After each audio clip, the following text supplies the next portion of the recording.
Bien, estamos de vuelta en Rumbo Económico con Álvaro Quijandría, gerente regional de la IFC para Clima de Inversiones en América Latina y el Caribe. Vamos a conversar con Álvaro sobre el reciente Ranking Doing Business 2015. Álvaro, ¿cómo estás? Bienvenido a Rumbo Económico. Muy buenas noches, Enrique.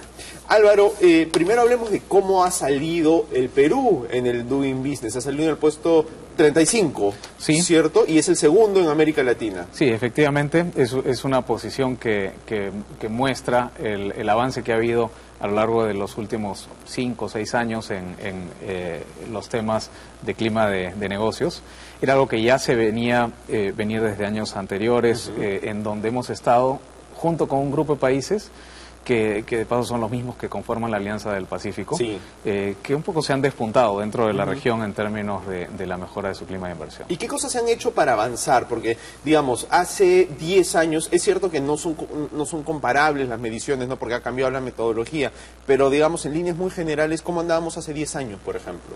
Sí, bueno, simplemente por poner un indicador muy sencillo de entender, que es el número de días que toma abrir una empresa. Hace 10 años tomaba como 120 días, hoy toma menos de 20. Ya. Digamos, la mejora es grande. Claro. Pero en ese sentido también, la mayor parte de países de este grupo en América Latina, este grupo en la Alianza del Pacífico, ha reducido también notablemente sus tiempos en la mayoría de los indicadores, claro, y también lo han hecho una serie de otros países. Este año, por ejemplo, en la lista de los mayores reformadores globales, la mitad de la lista son países de África, que digamos que han comenzado a reformar de manera rápida en los últimos años. Claro. Ahora, hay un tema que muchas personas comentan, de hecho salió ayer en el editorial del Comercio, decían, oye, el Doing Business es un avance muy importante y es un medidor, nadie lo discute, es un medidor sumamente importante e influyente, pero es cierto que no mide,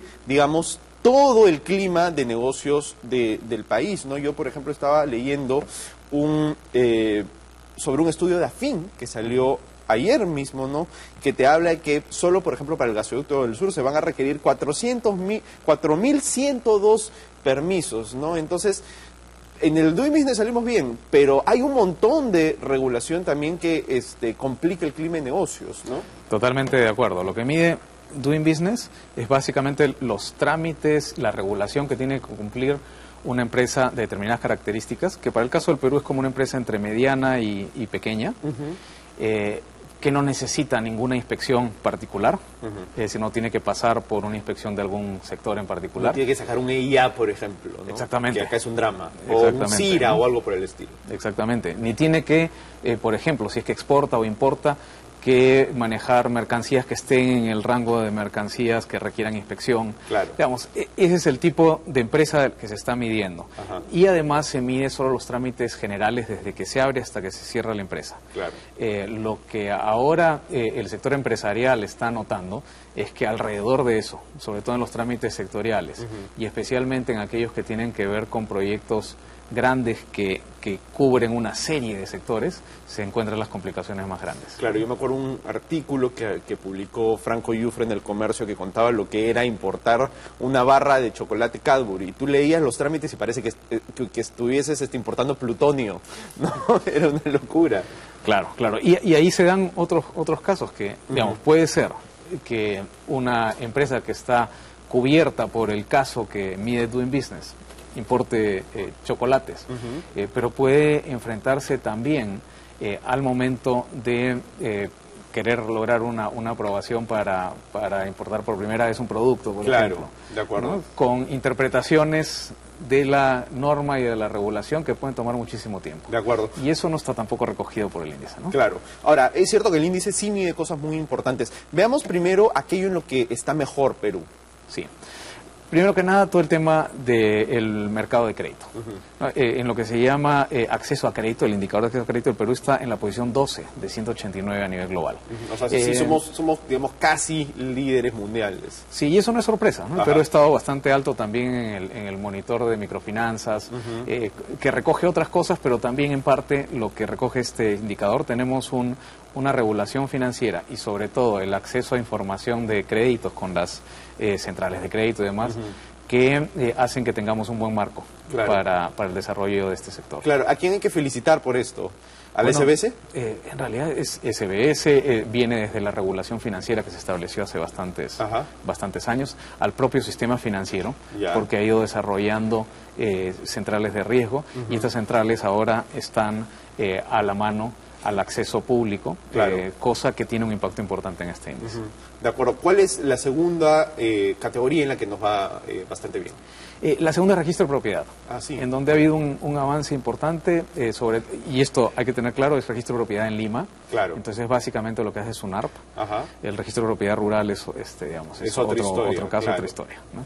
Esto lo que registra es que se tiene un sistema bastante efectivo en registro de propiedad en este momento, y eso es lo que no se ha logrado de la noche a la mañana. Viene desde hace varios años. El Perú tiene en este indicador una posición interesante. ¿Cuál es? Más o menos, estamos en el registro de propiedad, es el número, estamos en la posición 26 de 144. Ya. Ahora, eso no significa que, digamos, la mayor parte de propiedad en el Perú esté bien registrada. Significa que cuando uno quiere registrar algo en Lima, el sistema es, digamos, bastante eficiente. Exactamente. Hay que diferenciar totalmente esos dos puntos. Porque lo primero sigue siendo un problema todavía. Claro. Y es un tema más de catastro. ¿No? De cómo desarrollar un buen registro de toda la propiedad. ¿Nos ibas a hablar sobre otro indicador? Sí, el tercero es el de protección de inversionistas. El Perú avanzó muchísimo en esta área, desde que se estableció la igualdad entre inversionistas nacionales y extranjeros en el marco general para la inversión, y ha estado en una posición buena desde hace varios años, y eso se ha ido mejorando. Que son reformas que vienen desde los 90, ¿no? Sí. Ahora, este indicador ha tenido un pequeño cambio metodológico. Ahora no solo se llama protección de inversionistas, sino protección de inversionistas minoritarios. Lo que se ha incorporado es básicamente medidas de lo que se llama gobernabilidad corporativa dentro del indicador. Y eso, en el caso del Perú, también está relativamente bien. ¿Qué es regulación societaria, por ejemplo, ese tipo de cosas? Para proteger a los accionistas minoritarios. Acceso a información. Si un accionista minoritario quiere en una sociedad tener información, digamos, ese es el tipo de cosas que recoge este indicador. O sea, el Doing Business, entonces, no solamente mide regulación estatal, sino también buenas prácticas de mercado que las mismas empresas desarrollan, ¿cierto? Sí, pero que en buena medida están también reguladas. ¿No? En este caso, digamos, la ley de sociedades, la ley de mercado de valores, son que complementariamente van desarrollando ese marco. Lo que también es importante es que crecientemente el Doing Business mide no solo tiempo y costo que toma realizar trámites. Y este año especialmente ha habido un cambio metodológico para poder incorporar más elementos de lo que se llama la calidad de la regulación. De acuerdo. Y bueno, eso es en lo que estamos mejor, son nuestras 3 mejores categorías. Ahora hablamos de aquellas en las cuales todavía tenemos mucho por avanzar. ¿En qué estamos mal? Bueno, 4 en las que hay bastante espacio por avanzar.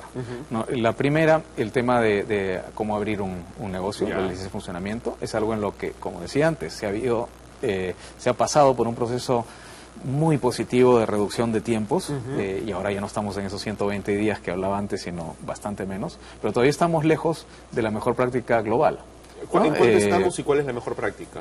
Nueva Zelanda, por ejemplo, toma 2 días. Digamos, uno no tiene por qué pensar de por qué no podríamos tomar 2 días.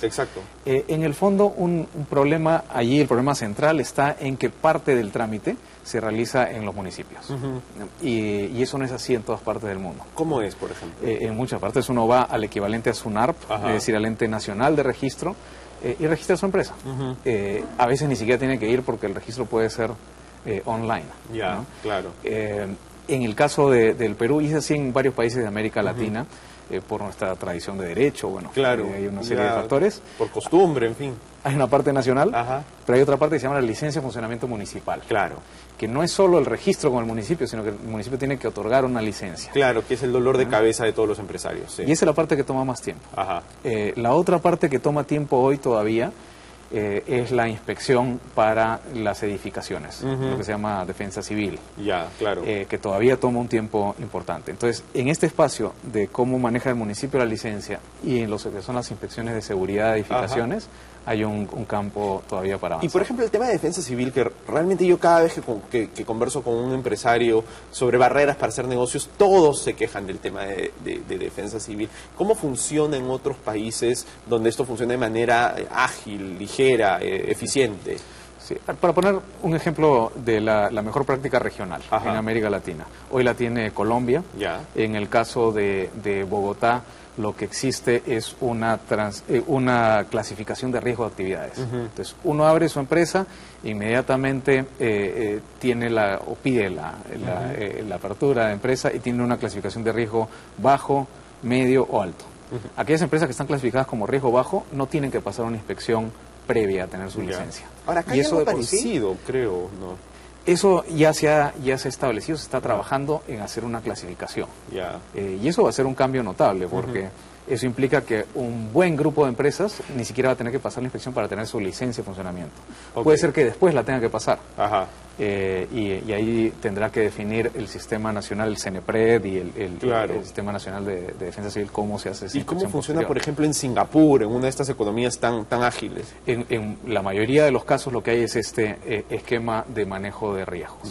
Es decir, el regulador lo que hace es concentrarse en pedir inspecciones y en pedir trámites más complejos para los riesgos medios y altos. Claro, si yo tengo una fábrica de dinamita tiene sentido, ¿no? Pero si simplemente tengo una pequeña bodega donde no manejo nada peligroso, ¿no? Y donde entra pues una persona cada media hora, ¿no? ¿Para qué? Claro, y no tiene sentido, digamos, tener un esquema en el que uno le tenga que pedir lo mismo a todos. De acuerdo, de acuerdo. ¿En qué otra cosa tenemos que trabajar? Sí. Segundo es permisos de construcción. Ya. Todavía toman un tiempo prolongado. En donde está la traba principal hoy está en todo el sistema de revisión de planos dentro de los municipios. Nuevamente los municipios son en general un problema, ¿no? En este sentido. Es complicado porque tenemos, digamos, en Lima, que es lo que mide Doing Business, más de 50 municipios. Claro. Y cada uno puede seguir el proceso que quiera. Exacto. Ha habido algunos esfuerzos hay una ley de licencias de edificación que hay que seguir, pero después está todo el tema de que hay que fiscalizar a los municipios para ver que realmente lo cumplan y detrás de eso también cómo obligarlos a que lo cumplan. Sí, pero y además, o sea, yo no sé, escucho historias pues que realmente son ridículas, ¿no? O sea, yo he escuchado constructores que te dicen que un municipio, por ejemplo, en un año te dice que en los edificios no pueden tener ascensor que dé directamente al departamento, ¿no? Y al año siguiente sí. ¿Y por qué? Porque no le gusta a algún arquitecto arbitrariamente en la comisión que ve estas cosas en el municipio. O sea, se llega a este nivel de detalle, ¿no? ¿Cómo sucede en economías mucho más competitivas? ¿Cómo se maneja esto para no llegar a estas arbitrariedades? Sí, de nuevo, para tomar el mismo ejemplo de Colombia, se ha creado un sistema que se llama el sistema de revisores urbanos, por el cual se terceriza la revisión de planos. La revisión de planos la hacen empresas en donde hay arquitectos, empresas privadas, arquitectos, ingenieros y demás, que tienen una delegación para hacer esa revisión. Y es una delegación bajo responsabilidad también. Entonces tienen una serie de parámetros, están supervisados por quien regula, que en este caso es la Municipalidad de Bogotá, en ese caso. No es la municipalidad distrital, es la municipalidad provincial, digamos. Exactamente, y esa es una diferencia también importante en Perú. Nosotros tenemos, digamos, el ámbito que maneja para lo que es regulación de negocios la Municipalidad Provincial de Lima es el Cercado de Lima. Digamos, y todo el resto lo manejan los alcaldes distritales. Entonces la única manera de mejorar el panorama es que haya un esfuerzo concertado de todos. Claro, es bien difícil, porque si todos no se alinean, entonces la cosa no mejora, ¿no? O sea, con el riesgo que puede tener el centralismo, quizá tendría sentido hacer una reforma donde todo esto se centralice en la Municipalidad Metropolitana de Lima. Bueno, y eso ya no es solo una reforma por el lado del clima de negocio, no es una reforma política distinta, ¿no? Pero digamos que podría impactar en el clima de negocios, ¿no? Podría facilitar el hacer estas reformas. De acuerdo. ¿No? Nosotros como IFC, el Banco Mundial, hemos apoyado, por ejemplo, al Distrito Federal de México a mejorar su licencia de funcionamiento. En este caso, nuestra asistencia era con un alcalde. Y ese alcalde tiene delegaciones. Y por lo tanto, lo que hacía el alcalde era después ver con sus delegaciones cómo ampliar la reforma. Pero en el caso de la Municipalidad de Lima, con quienes hemos hecho también una reforma de este tipo hace algunos años, digamos, el ámbito que pudo manejar el alcalde provincial era el cercado, y de allí el resto ha sido más bien, digamos, más de gestión política, claro, y lograr que algunos municipios lleven adelante la reforma, pero no se puede simplemente delegar. Ajá. Tenemos un minuto más. Cuéntanos cuál otro tema tiene oportunidad de mejorar. El cumplimiento de contratos, Okay. digamos, la eficiencia con la cual se manejan los procedimientos dentro del Poder Judicial. Claro. Y aquí ha ayudado mucho, de hecho este año se refleja ya también un mejor indicador que el año anterior. Ha ayudado mucho la implementación de las notificaciones electrónicas. Ya. Igual que la implementación de las notificaciones electrónicas se puede hacer con una serie de procedimientos dentro del proceso judicial. Ponerlos, utilizar las tecnologías de la información, puede darle transparencia, puede, por otro lado, asegurar que se cumplan plazos. Claro. Por ese lado viene la mejora. Es en ese indicador en donde estamos hoy peor. Ya. Entonces, de los 10 indicadores que se miden, el que está mejor. Claro, porque me imagino que es bien complicado, pues, porque para que funcione mejor el cumplimiento de los contratos y hay que hacer la reforma del Poder Judicial, que no es cosa pequeña, ¿no? Álvaro, antes de irnos, tú vas a estar en el CADE, ¿no? Hablando sobre estos temas. Este va a ser uno de los temas principales del CADE, ¿no? Cuéntanos un poco qué es lo que podemos esperar. Bueno, lo que voy a presentar es sobre todo algunas sugerencias, propuestas de cómo enfrentar la reforma de los trámites, lo que ya hoy día llamamos tramitología, que Claro. es una palabra que hace un tiempo no... O sea, si pude, que no existía y se ha puesto en moda. Sí. Sí, voy a concentrarme en cómo dar algunas propuestas con un lapso de tiempo determinado para que, digamos, podamos tener un marco de primer mundo, que es el tema general del CADE. Estupendo. Bueno, va a estar buenísimo el CADE, está súper interesante este año. Álvaro, muchas gracias por estar con nosotros en Rumbo Económico. Gracias, Enrique. Bien, nos vamos a una pausa y volvemos con el programa.